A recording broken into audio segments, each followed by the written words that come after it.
candid conversations, unfiltered opinions, and humor with Abeg's podcast. Hello, welcome everybody. Today I have the pleasure of having Lincoln Stoller on. Lincoln, welcome. Can you tell our audience a little bit about yourself? Well, I'm now a therapist, but before I did neurofeedback training, which is brain training. I did hypnotherapy, I did physics, and research in psychology and education, and that's pretty confusing. But I mostly do it all together. I haven't dropped any of those things. I do them all. But mostly, I guess I call myself a counselor because I don't really like it's other people's responsibility to make changes. I'm not an invasive doctor in the Western tradition. All right. So you're a counselor. Do you refer to yourself as a therapist as well, or just a counselor? Kind of depends on who I'm talking to. As I mentioned to you, I get two kinds of people. The ones who are trying to sort of fight their way out of their own paper bag, and the other people who are already on the top of the world and trying to either stay there or get higher. So I would call myself a counselor for the high-performing people, and I might call myself a therapist for the people who want a therapist. You know, sometimes I feel like a prostitute. I'm doing whatever people want, but, that's kind of the role of a therapist. That's like I tell people, I'm not your friend. I'm your ally here. So I'll take whatever label you want. Some people call me doctor. I always find that kind of amusing, but okay, that's all right. That was a heavy description of what you do. That was pretty heavy. When it comes to catering to two demographic of people who are, trying to figure out life and people who are at the pinnacle of their career, do you find that there's a commonality that those two subgroups share? Yeah, I wouldn't say commonality, but I'd say similarity. Okay. I try to get the high-performing people to see what are their low-performing obstacles, usually the things that they're not exposing or known for. And I try to get the low-performing people to recognize their skills and aptitudes and special abilities, which they're also not being recognized for and probably haven't developed. So there's a similarity in those two, but I wouldn't deal with them in the same way. I mean, as I mentioned, I wait for people to tell me their story. And, if you listen to a person's story, it's full of detail and confusion and anxiety and usually not a great deal of happiness, because that's not what they come to me for. But I try to find it, especially in relationships. Some people come for relationship issues and the relationships are a problem. And other people find their relationships a source of their strength. But what happens with people who have relationship problems, they usually come out of the blue. They're really shocked by them. They don't know why this is happening. They don't quite know how to make of it and how to fix it. So I'm always sort of probing to say, are things really as you see them? Could you be doing more or better and avoiding some of these problems, which aren't perhaps all that important for you? I don't want to get too detailed. So, we can talk about particular people and their problems, but that answers your question. It does answer the question. I'm just curious. The people who have the relationship problems who come to you, who seem to think it came out of the blue, is that demographic mostly men? Yeah, but I'm not sure that's objective sample, It can be objective sample because usually, women, when they're presenting the problems in a relationship, is usually classified as nagging, right? And when they're sick and tired of being sick and tired, and like, oh, she just woke up one day and wanted a divorce, or she just left one day. But we don't take into account everything that led up to that. But that's very interesting to hear. I just wanted to ask, with the similarities you mentioned, not the commonalities, right? High-performing subgroup of people looking into their low-performing areas, and other subgroup who are trying to figure out, where their life is going, tapping into their skills. Would you say there's a similarity in a sense of insecurity with both groups? Yeah, but I'm not sure I could prove it. Certainly we're talking about a weakness in both cases.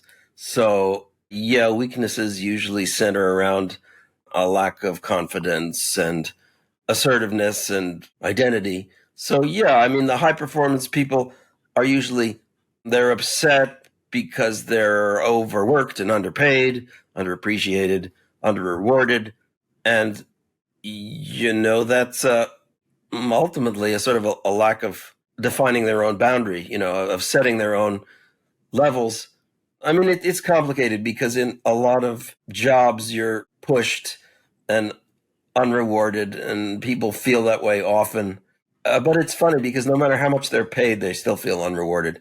Mm. The point is that it's an internal state of your self-worth. It doesn't matter if you're getting paid $50,000 or $1.5 million. You doesn't make self-worth. Money doesn't turn into self-worth.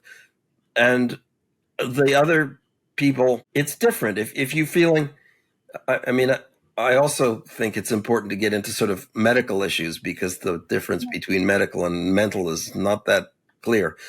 Right. So, if you're feeling medically put upon with a disease or a diagnosis, or you're feeling mentally weighted down by a situation, often people, they want clarity. They've tried many things and they've been frustrated. Well, they may feel defeated, right, in their attempts. And, one of my things is to try to, there's a certain amount of lifting people up, sort of like a lifeguard. You can't carry them for the rest of their lives. And you can't exactly just carry them to shore. It's not that simple. But, I try to be encouraging. And it's very important that you use the right words and you recognize the subtle cues and that you don't overlook or dismiss people's negative self-image.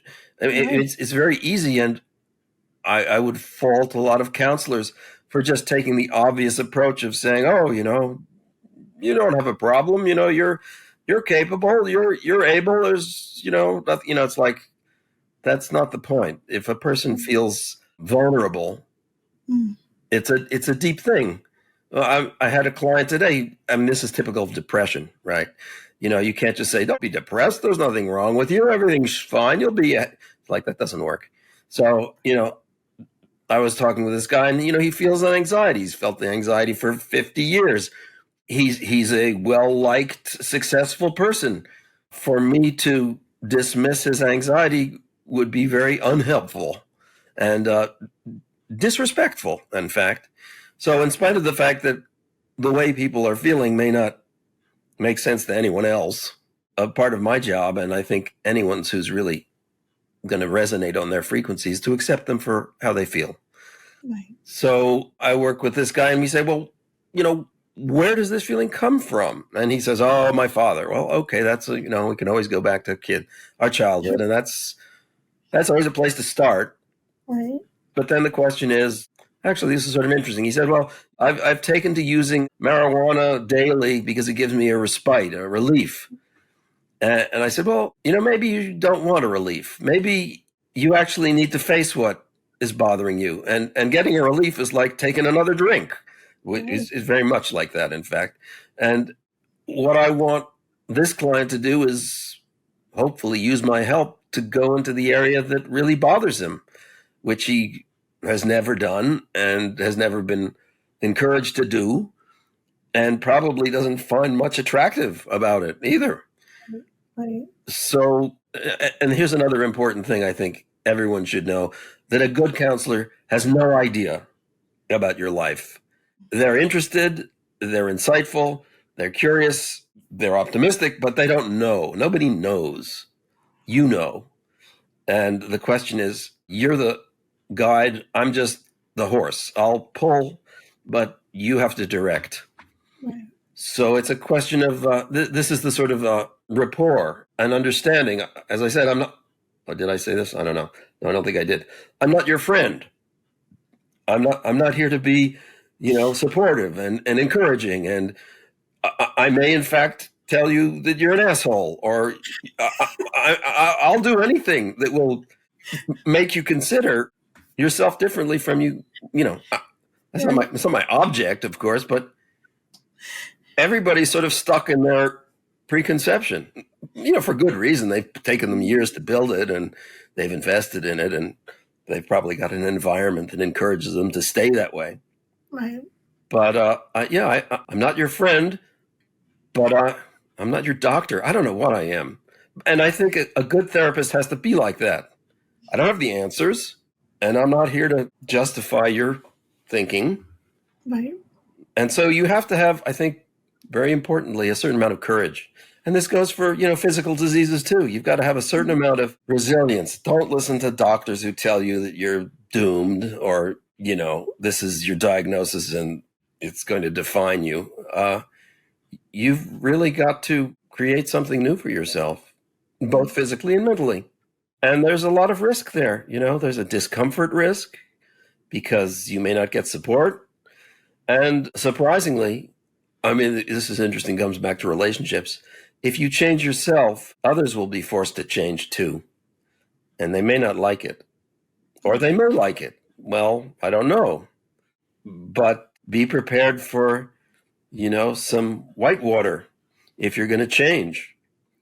It's funny, I have schizophrenic clients. It's typical with people who have mental health support systems. When they start to change, their mental health support system starts to get very nervous. Right. And it's usually not helpful to them. Right. Anyhow. Stressful. Yeah. You touched on grit and the courage, right? While talking about this gentleman that you just met with. And a lot of what shapes a person's either drive to succeed or crippling injury to not go further is most times, not always, most time anchored in, trauma, whether it be childhood trauma or whether it be the growing pains in life or whether it's career-based trauma from corporate, right? Yeah. So it takes courage to face it head on. That's why people self-medicate, right? So that's why people smoke marijuana, drink, use other hard drugs to, numb that pain. So what is your suggestion for somebody who recognizes where their trauma may stem from? Because it takes a lot of work to get to a point of recognizing what it is and where it came from, right? What is your recommendation for a person who really does want to face this trauma head on as opposed to pacifying it or seeking those respite measures? I think you need clarity. If you can get it, you need to gain clarity. Okay. You need to gain confidence, which is a hard thing when you don't have it. And you need to gain the right kind of support, which is to say, support that directs you to getting better rather than support that directs you to feeling better in the moment, right? I have one client who says he doesn't want to be an alcoholic anymore, but he's saying he wants a new relationship. He said, I met a new girl at AA. And I thought, no, that's not the kind of person you want to have a new relationship with, So he feels they have a common ground. Of course, and they do. But at the bottom, they have the common ground. So you have to be careful about, right. The energy you allow in. That takes courage because it means that you're going to define yourself. And I kind of think that your question almost answers itself. By the time a person has come to ask for a higher level of engagement, they're more than halfway there. Because a lot of people who never see me and who never get help, God, I'll tell you a really upsetting story, was I got a call just the other day from a young boy who has succeeded in having sex with his father. And I thought, you got a lot of problems, my friend, and you really need, what was I supposed to tell him? He hadn't even hired me to talk, so I was keeping silent. But I'm thinking, you have no boundaries. You don't understand boundaries. The whole family is probably screwed up for generations, and he hasn't come back. And I think, you could say that often these things have to get really bad before somebody has the courage to do something. And before that point, I'm not sure anybody's ready. So the two questions you ask: what do you do for a person who's not ready? What do you do for a person who is ready? And my sad answer to the first is, I guess there's not much you can do for a person who's not ready. And that may sound pessimistic. Tell them to go to church. Actually, that doesn't really help. But, in fact, this kid did go to church, but it didn't help because, like, it's too hot, right? It's too crazy.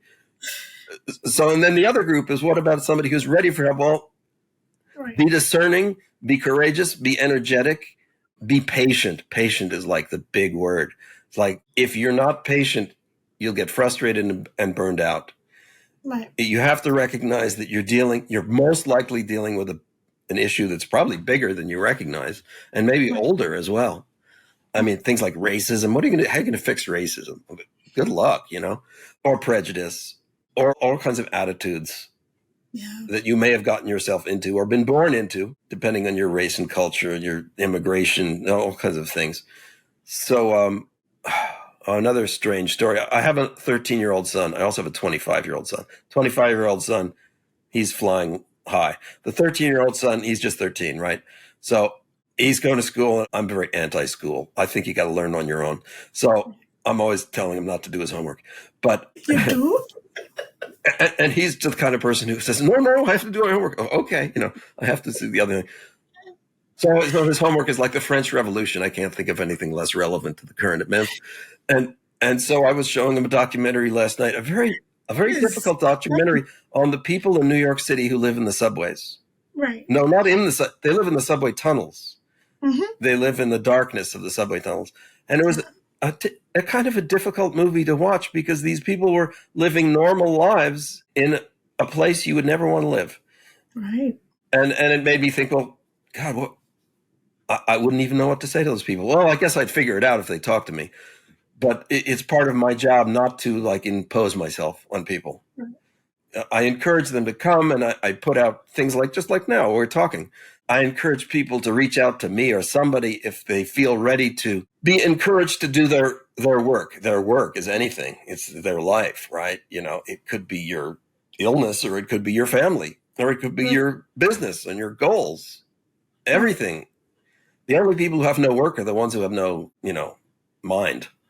So, yeah, you could be so addicted that you don't have a mind and then you don't do any work. But if we're talking to, I hope, people in that realm, the ones somewhere between not ready to do the work and ready, then I would say to the not ready people, you just have to get ready because nothing gets better unless you work at it. Right. I mean, all those famous stories about people winning the lottery and then their lives go to hell. So, you have to know how to fly. You can't just jump out the door to paradise. So, there's hope for anybody. And I can't think of anyone who well, again, this is my prejudice. I always tend to have a great respect for my clients, Right. both because they're doing something that's difficult and because, at least with me, we make progress. And it's kind of an irony that I'm the last person to know how much progress they make because they don't come back to me and pay me to tell me how much progress they made. Why would they do that? I understand, So I get people who have troubles and, they're very complicated. I mean, they're similar, family, abuse, trauma, illness. And I feel them moving forward and I accompany them in their forward movement to a degree. But then it's like once they start running, they go ahead of me. And I often never see them again. And I'll check in with them, in a year or so. And they'll say, oh, things are great. And, happy days, sunny. And then I'm never really sure. But that's the way life is. You go from one problem maybe to the next, or maybe you plateau for a while.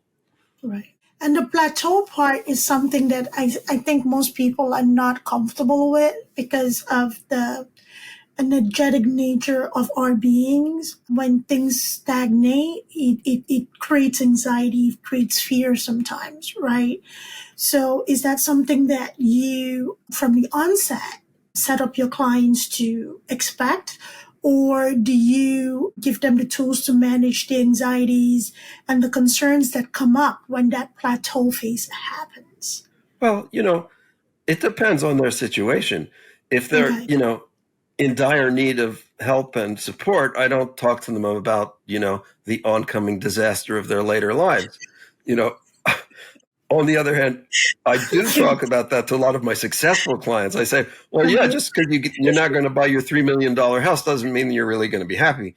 I've got a client in that position. He says, I want to get out of this deceptive and manipulative business and have a family and live in a nice place with a nice neighborhood. And I said, well, yeah, okay, that's nice. But your fiance is already on your case because you're working all the time. And do you think that when you buy your house and move to the nice community, all of a sudden you're going to start to be a family man? And, so maybe you ought to realize that your, knife stabbing business associates are kind of something you bought into. Right. And maybe it's not like the grass may seem greener on the other side of the fence, but unless you actually build the garden on the other side of the fence, it's not going to be that green when you get there. Right. So, yeah, for those people who have the strength and foresight and vision of the future, I'll test them. I'll say, Tom, maybe you're a bit of an asshole. Maybe that's why everybody's stabbing you in the back. I mean, this particular guy who's high performance, he brings lots of money in. I appreciate that.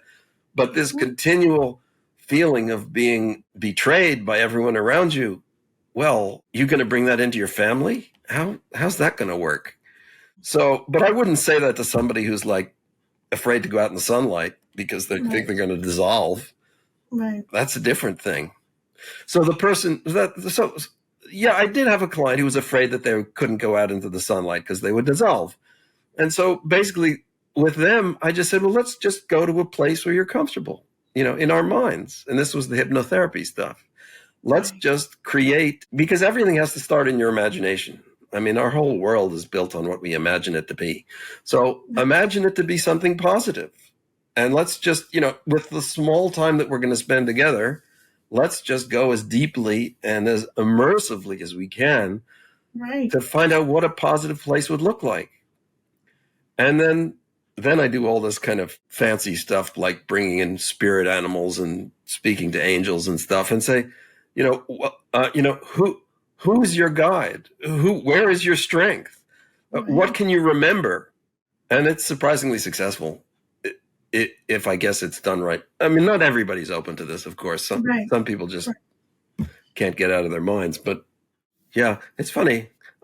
Again, if you want to be stereotype people, I don't know if it's true, but I was going to say women tend to be a little more visionary in this regard. But then I don't know, because I just get. Okay, it's true. It may be true, but it may be just dependent on age, right? Because I've worked with kids too, and kids are so different. Kids, you never talk about the problem. You talk about anything but the problem. And that's fine. That does great for them. Nobody ever listens to them. So they're just happy just to be taken seriously. It's a completely different scene. Right. The innocence of a child is one to be admired, right? And the purity, I should say, not just the innocent, the purity of a child, and the ability to be so malleable and fluid in whatever environment they find themselves is so admirable.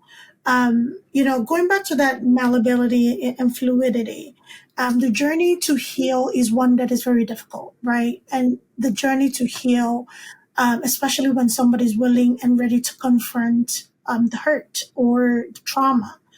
And I often see people fall apart at this stage, usually the stage of confrontation, because there's usually there's an angst or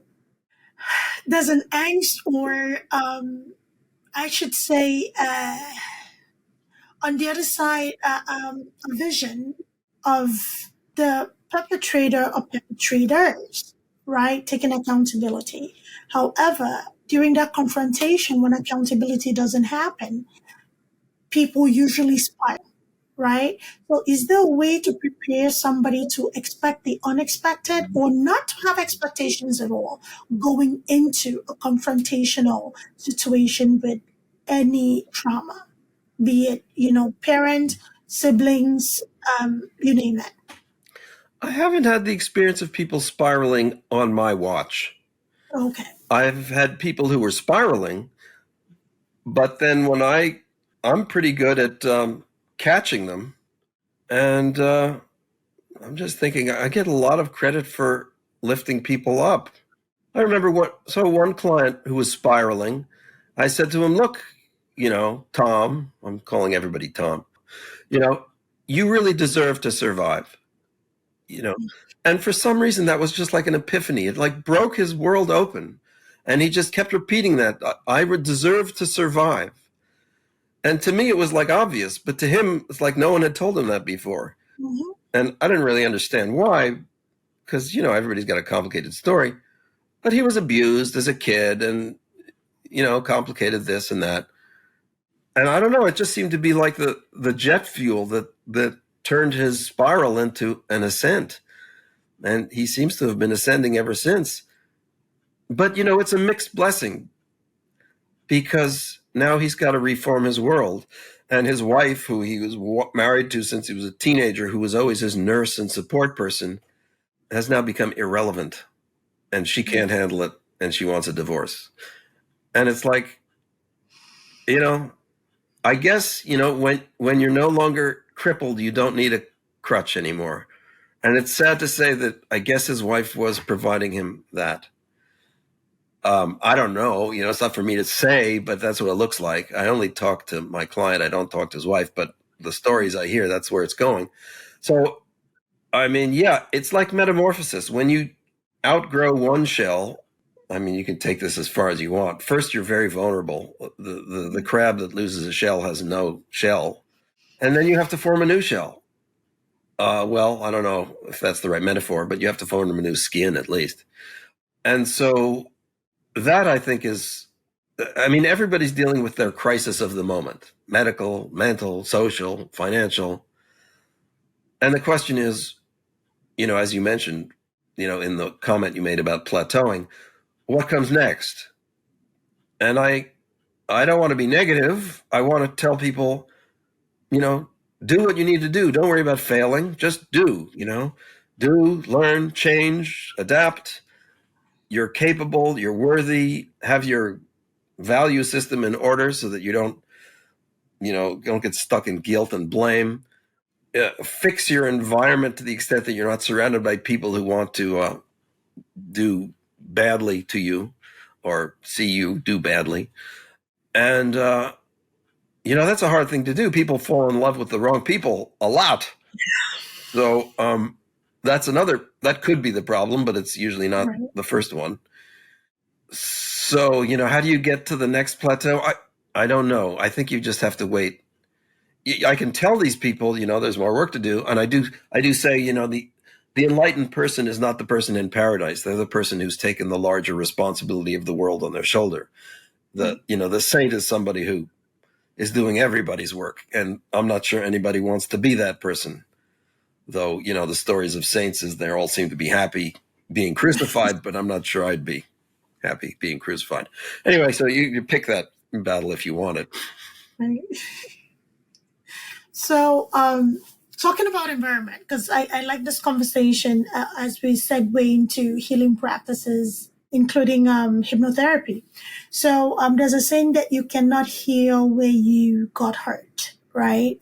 Wait, say that again. As I say it more, elaborate that more. It's like you cannot heal in the environment you sustained the injury, in a sense. Okay. All right. Right. You can't heal where you got hurt.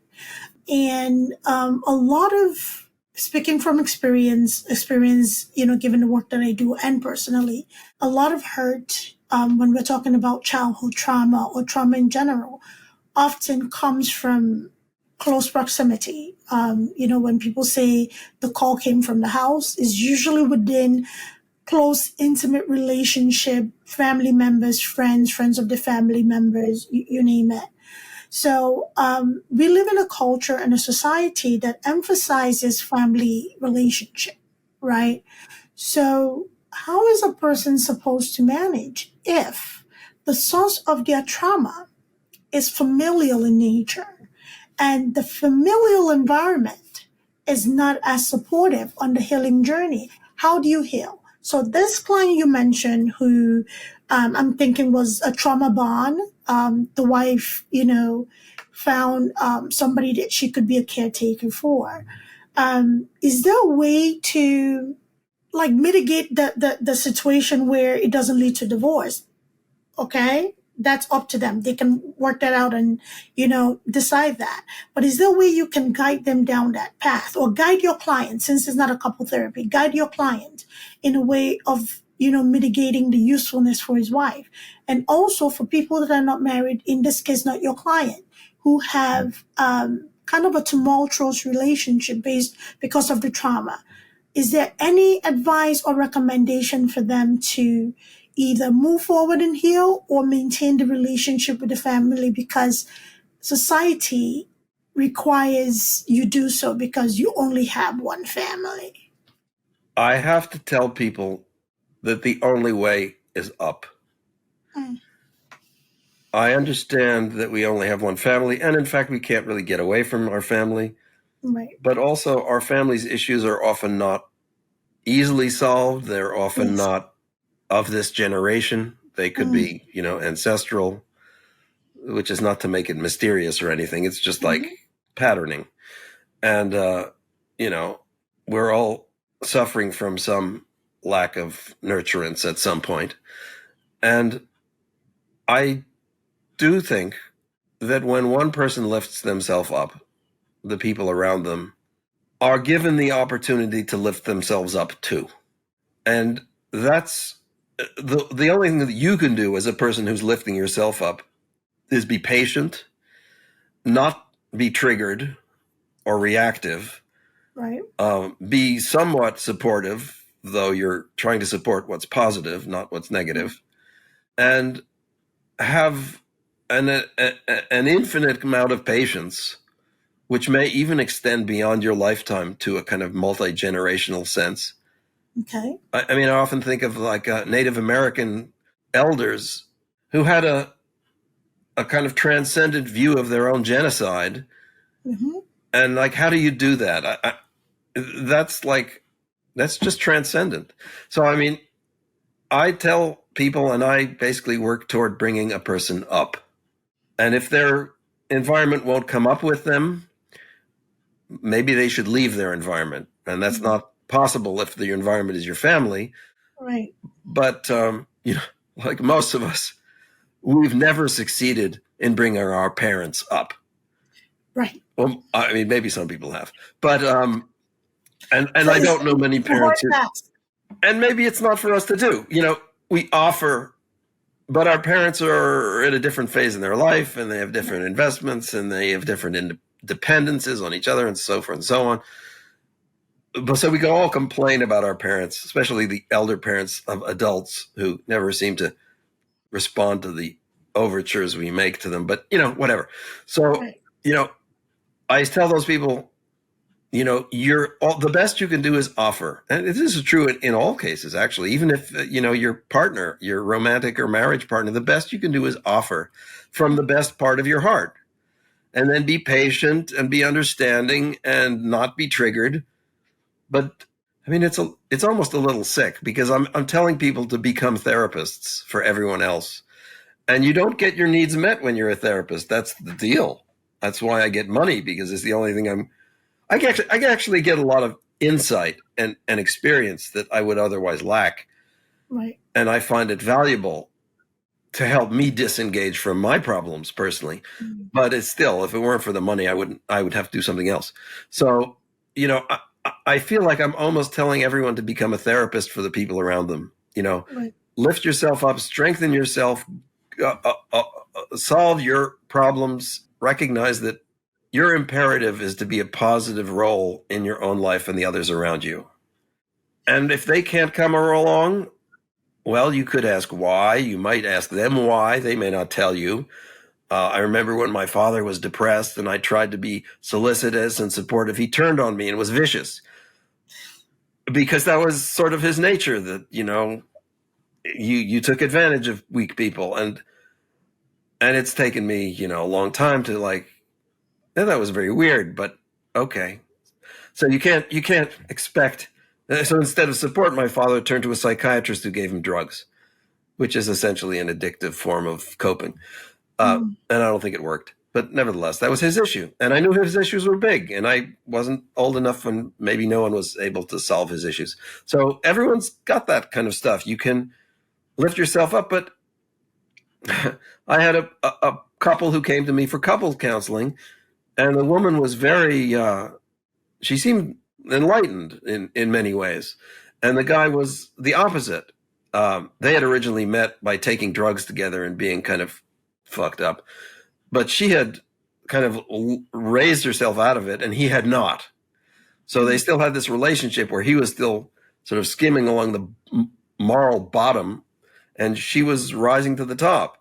Right. And he would, I remember this one point, I said, well, why do you take alcohol and then take meth? And he said, well, it's because it makes me feel terrible. And I said, well, why do you want to do that? He said, I need to feel terrible. And it's like, at some point I said, look, Tom, if you need to feel terrible, you don't need to pay me to feel terrible. Just go and have a terrible time. And the therapy between these two ended where she just finally let Tom go. Right. And she just rose to the top, and she just seemed like an enlightened person with no problems at all. And he was, in the dumps. And I said, well, I'll help you out of the dumps, but if all you want to do is stay in the dumps and, continue your addictions, then, I'm just a broken record and I'm not going anywhere. Right. So, but I still told her, I said, look, you may not help Tom out of his hole, but at least you're a beacon. You've managed to achieve what both of you wanted, and the best you can do. It's like they say with trying to save a drowning person. If you try to save a drowning person, they'll just climb on top of you. Absolutely. And Absolutely. Of course, because otherwise they'll drown. And then you'll both drown. So you can't, until somebody's ready to accept and follow, I guess you have to keep distance. So is that an answer to your family? Well, I got a sister who's just kind of not very nice. So that's just the way it is, So, and it's like if I gave her the opportunity, she'd be not nice. So I guess I try not to give her the opportunity. I kind of know it, right? It's not that I resent it or I'm angry about it. Right. I could be, and maybe I should be, but I'm not going to be because I don't need to carry that. Right. She gets somebody else to be, and she's gotten plenty of people to get angry at her for that. Right. So, but I'm not going to do it. I think you just nailed the last portion. Just was a cute little beautiful wrapped present. People often take distance to be, or you're angry, or you cannot tolerate having me around. It's like it's a matter of respect. I'm going to be there for you, but I also value my mental health. Yes. Right? I value myself. I value my mental health.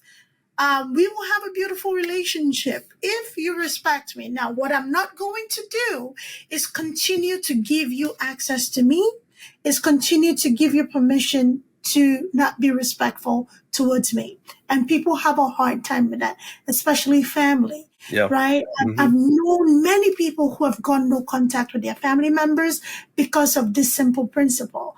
I may not be angry. I may not be, Hulk smash, but I don't want you in my space right now because I have these boundaries. I have this requirement for us to have a beautiful relationship, but you keep overstepping. You keep treating me a certain way. So you know what? Out of love and respect, I'll just put a little bit distance between us until you learn to value me as a person. Until then, I love you, but I can love you from a distance. I hear about being a therapy for everybody else, but that can be draining. Oh, yeah. But families are draining often, almost always. And so what are you going to do? And I think it's kind of, I guess I have to get sort of, I don't know, not religious, but I kind of feel that people's purpose on earth in life is to elevate us all. And it's not free. We're not here to have our needs satisfied. I wish it was, but I just don't think that's the higher goal. And And I don't know where to draw the line. Some people will sacrifice themselves for the benefit of society or something like that. Okay, if that turns you on. But, I mean, and it's a somewhat dangerous and unappreciated role, It is. It's I don't know, a saint or a savior or something, or a martyr is what it is. So do you Right. want to be a martyr? Well, yeah, I don't think anybody really wants to be a martyr, although there seem to be a lot of candidates for it. But, the most enlightened people I've known, and I only think of two. I don't know, they just had a vision. They had a vision. They had a peaceful vision, and they lived their peaceful vision. Right. And they didn't engage in hostility. They didn't. And they had this sense of boundary that it's almost undefinable. This one, I love this guy. His name was Arlington, and he was not an educated guy. He was a fisherman in the Caribbean. I don't know if he could even read, but he had this gift of prophecy. I don't know. It was just so strange. Everybody knew it, and everybody listened to what he told them was going to happen. And apparently he was usually right. And even although he had no sort of social or economic status, the premier of the country would come and visit him to find out what was going to happen. And he was just a beautiful, glowing guy. Right. And it came from the inside, and it was something he established. And that's kind of my role model. It's like, if you want to have a glowing, wonderful life, it's got to start from the inside. And then a person's going to say, but what about all my big problems? Or I've got cancer, or I've got an addicted family. And it's like, I don't know what to tell you. You may have these things, but they actually don't affect your ability to have a positive relationship with yourself. Right. And so what are you going to, I mean, how are you going to, it's like, it makes no sense until a person, I mean, I don't tell this to people because it's like, they don't pay me to preach at them, but I'll always be there one step ahead, Right. to the extent that I can. Right. And so it's like, it's very simple. You have to be careful with your words, Right. and you're careful with your intentions. You have to be honest, but empathetic. I don't know. Well, what do you think? I don't know what to say. No. You're hitting all the right points because it is very common and known that we treat our family members and loved ones poorly. Something that you would speak to a family member in a manner that you would never do at work because you will be fired, will be written up, but because those consequences do not exist within the family dynamic, it's okay to do. Shutting off a conversation just because. Okay, all right, but was that respectful? If I did that to you, would you like it? Right? It takes compassion to be human. It takes compassion to deal with everybody. It doesn't matter who it is. Empathy that we're all going through something, right? Empathy that just because this person is answering to me doesn't mean that they don't have feelings. Empathy that, okay, just this because I feel like this person is paying me, oh, you have surplus, so I don't care. I will take you for granted. Empathy there. Empathy, just because you're older than somebody doesn't mean you treat somebody poorly. Or just because you're related to somebody doesn't mean that you treat somebody poorly. So it's all a give and take.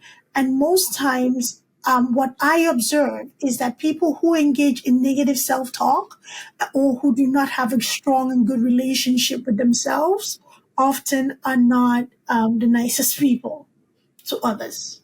Yes. So, healing yourself and centering yourself is very important, which, let's segue into hypnotherapy. In just simple terms for everybody listening who may not be completely familiar with hypnotherapy, how would you explain hypnotherapy to a beginner or somebody that is brand new to it?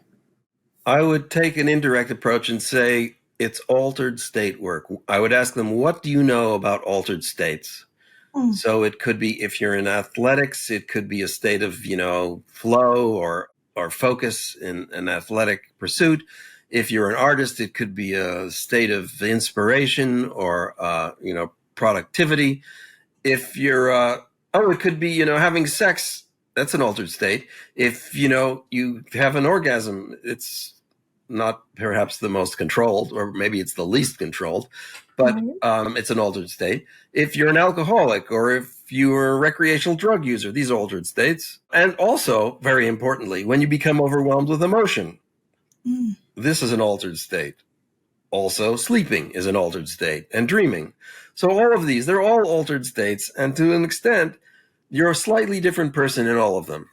Right. So what hypnosis is, when it works, is an altered state of focus and emotion, where it's almost like a lucid dream, but not nearly as out of control.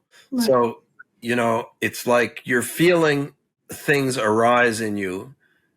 And I should say that there's a different kind of hypnosis, which is the suggestive kind, where you tell people you'll feel better, or you'll, cluck like a chicken or something. That's never entirely not true. I mean, I'll take people into positive spaces, or I'll take people into risky spaces and try to confront problems. But I'm doing it in their emotional space. So typically what I do is I get a person really relaxed. You're feeling relaxed, you're breathing deeply, you're sensing your environment, you're feeling in a distance, in a safe place. And then, now let's call up the problems you have in some form. But I don't want you to think about them. I just want you to feel them. I want you to imagine them as a scene. There's a monster, or a dragon, or a lover, or a bird, or a machine. How can you recast the elements in your life in a way that's not preconceived and doesn't trigger you right away, but just, in some sort of mythic or imaginative way, and then explore that. What do you feel about the dragon? What do you feel about the monster? What does the monster feel about you? Can we have a conversation with, the tree or the animal? And then I'll take them in and out, and I'll ask them to talk to me, and I'll talk to them.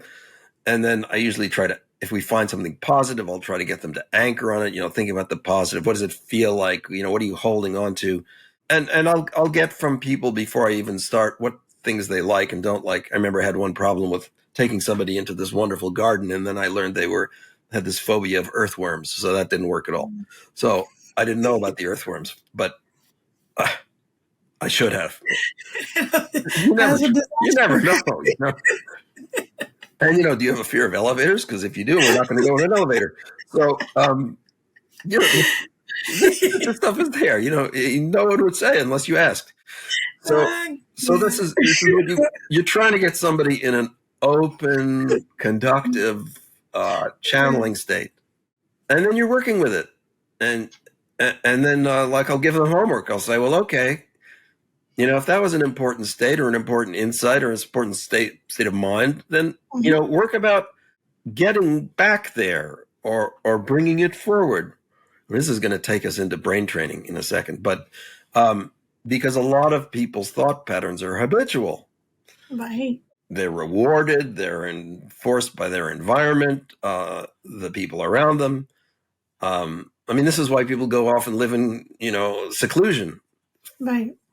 And I should say that although I've had a lot of psychedelic experiences with psychedelics, the most psychedelic experiences I've ever had have been just in seclusion. That just drives you crazy, really.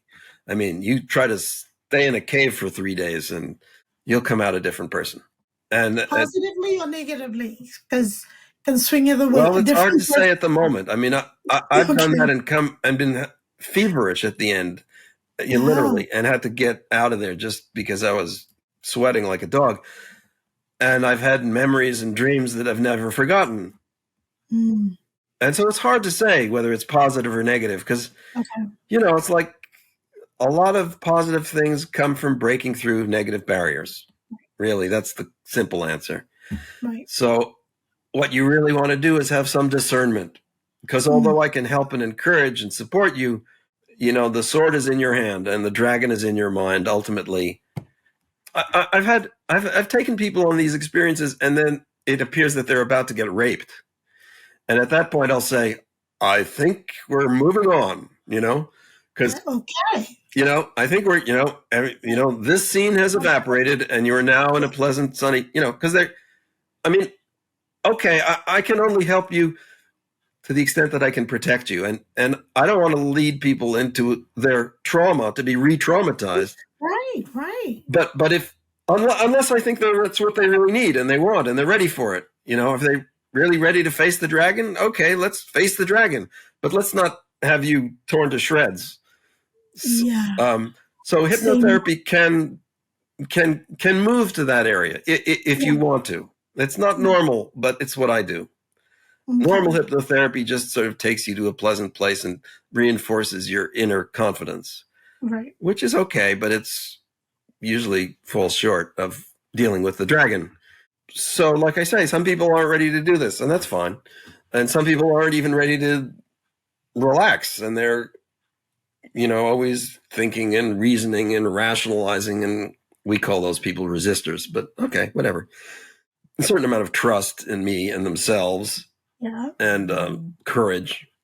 It's a very vulnerable state to be in, so I can see why you get resistance from people, especially trauma. Trauma is not easy. Facing trauma is not easy. Okay, facing trauma is very much like you rightly put it. Facing the dragon, right? It's basically a re-injury of an already existing injury. So somebody resisting, I can see why. Especially with trauma that is that invasive. It's weird. You mentioned psychedelics, and I had a guest recently that she came on. She's a huge advocate for MDMA. Yes. So I was so intrigued because her focus was PTSD, right? Mm-hmm. Utilizing this PTSD. And the environment this therapy is used is very controlled, where they have a psychotherapist and also, I think she said, a psychiatrist or another clinician present. Yes. So when you practice, say, if a client shows need for hypnotherapy, do you practice in a place where it is, controlled, where it has to be in person, or how does that work? How do you set that up with your clients? Well, the hypnotherapy, I do most of my work remotely. Okay. And usually, or hopefully, the client is in an environment that's safe, which is their home. But of course, not everybody's home is safe. So that could be a problem, but I haven't dealt with that problem. I can meet people at an office, but that doesn't really solve their home problem. For the purposes of doing a hypnosis session, yeah, you've got to feel safe. Otherwise, you're kind of, paddling upstream in the whole thing. But I have to build rapport. First, you have to trust me or feel like I'm taking you in a positive place. And so, we have to get along. And I do that by being very direct and honest, because I'm basically expecting the same. And I guess that would be a problem if somebody couldn't be honest or direct. And I know people who can't be honest and direct, and I make no progress with those people. I don't have them as clients. I don't think they would even come to therapy, because therapy just doesn't work if you're not honest and direct. It's just an exercise in evasiveness. And maybe that's what therapy is for a lot of people, but not for me. So the people I work with, we get along, we trust each other, and we don't have any trouble, at least I don't think so, in doing hypnosis remotely. I mean, we're looking at each other, and you close your eyes anyway, so what does it matter? And they know I'm listening to them, and it's not a problem. Like today, I actually met in an office with a guy, but now he said, okay, well, let's just meet remotely next time. It's so much more convenient, You don't have to drive, you don't have to park, you don't have to walk. You can be in your bathrobe with a cup of coffee. It's fine. I'm not going to distract you too much, but I do want to at some point talk about your state of mind is, as I mentioned, somewhat habitual. You're habitual thinker or habitual worrier or habitual antagonist or something.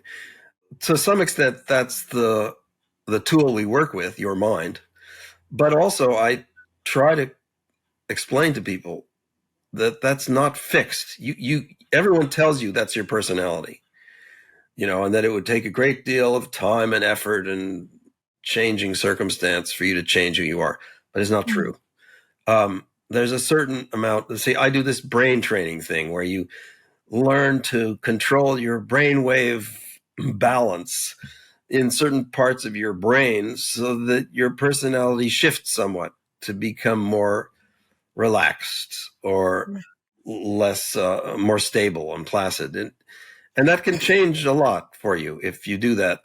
And it could be the main part of your problem, or at least the main contributor to your problems. Too reactive, set off too easily, too dependent on habits to change. So I talk about this to people, and I've never really succeeded through talk alone. And then I try to tell them, though, you can buy these devices that will help train your brain, and they're fairly cheap, and you put them on and they give you some feedback when your alpha waves are dominant and stuff like that. But unfortunately, those devices don't work all that well because those companies are afraid of getting legally liable for medical devices, and then they would have to charge $10,000 for medical insurance. And it is a problem because this kind of work can really upset you easily. So what I traditionally did was I would take people into my office and train them by hand. It's like a real craft. You look at every single brainwave and watch and listen carefully while you adjust their feedback, and you have some degree of medical power. So nevertheless, the fact that I can't do that when I'm in remote situations, I still tell people about their minds and that their penchant for being triggered or anxious or worried or depressed has a lot to do with their state of mind and not so much with their environment as they might think. And I do as much as I can to, get them out of that state of mind. So I don't quite know how to explain it. I tailor the conversation differently to every person. But I would say, you started off asking about hypnosis, and I would say altered states. What is your experience with altered states? When do you feel differently? When you're at the beach? When you're with your family? What triggers you? And then look at how you're feeling in those situations and try to realize that you don't actually have to be in those situations to be in that state of mind. Right. And this is sort of what hypnosis is trying to take you to create a new state of mind by managing your perceptions. I'm sorry if I'm being confusing, but a lot of stuff to say. Absolutely not. I think you explained it and you delved deeper into it in a way that for a new beginner or for a person who's never heard about it kind of like breaks it down. And for anybody listening, if there's anybody interested, you want more of this topic to be discussed, I can reach out to Lincoln and have him come back on. And at his convenience, he's a pretty busy man. So when it comes to hypnosis or any therapy of sort, right? So do you set like a particular time frame or timetable depending on the client's need, or do you have like a standard timetable of working with your clients? You could say two answers. If you're ready to change, then, the switch to the plateau may come quickly, and it may not take much to change. I've had people who were just in some sort of crisis or difficult situation, and we worked through it, and then they went back to the plateau.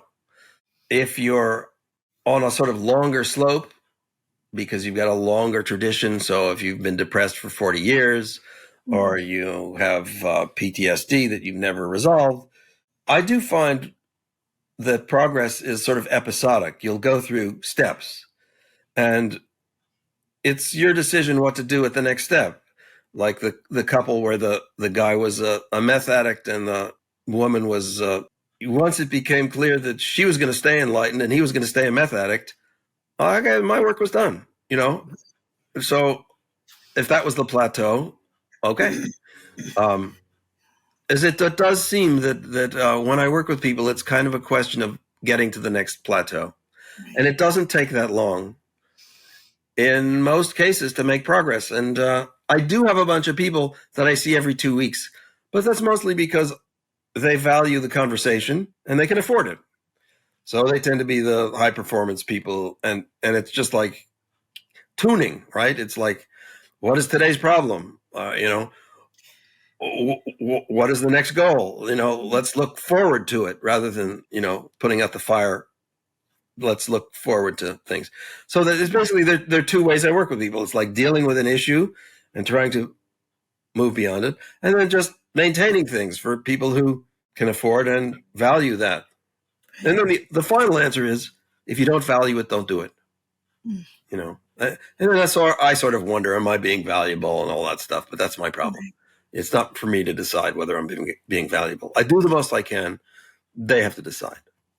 I mean, it's appreciative that you, as the counselor, therapist, whatever position that you may be occupying in somebody's life, that you do have that consciousness to think about the value that you bring to the relationship. I mean, that makes, I'm not even your client, that makes me feel better that you at least care. It's not just about, getting paid for your time. So this was very enlightening. This conversation was one that, I took something from it as well. So for everybody who's listening, if you took anything from this conversation, please get engaged. Let us know what you think. I will include Lincoln's information in the show notes. So his services, how to reach out to him if you want to learn more about his practice. Also, if you'd like for us to delve more into this conversation about hypnotherapy, because there's a whole bunch of things this wonderful man does that we haven't even touched on. So, we don't want to keep you too long. We want to keep you engaged and interesting. Did you have something to say, Lincoln? Yeah, my website is called Mind, Strength, Balance. And I have a blog, which you can subscribe to when you get there, which is a monthly free blog. And if you sign up, I'll give you a link to the book that I'm publishing now on these issues. Beautiful. So sign up for the free blog and get a free digital book. All of that will be linked in the show notes. So the website, the blog, and also the book, we will be highly anticipating it. But whatever you need, let us know. Get involved, comment, let us know what you think. Did this conversation relate to you in any way? Personally, with hypnotherapy, being curious about it, hearing about it, wanting to know about it. So thank you everybody so much for listening. It was wonderful having you on, Lincoln. Great to talk to you. Absolutely. So thank you so much for being here, Lincoln. Let's have more conversations. There's so much we need to talk about, and I can't wait, and I look forward to our next conversation. Oh, beautiful. Right. And you're beautiful too. Thanks a lot. Thank you. Thank you. Bye, everybody. Bye. Thanks for tuning in to Abeg's podcast. If you enjoyed today's episode, don't forget to subscribe, rate, and leave us a review. It really helps us out. We'd love to hear your thoughts and continue the discussion. So join us on social media or drop us a message. Until next time, keep exploring, stay curious, and keep pushing the boundaries of your world.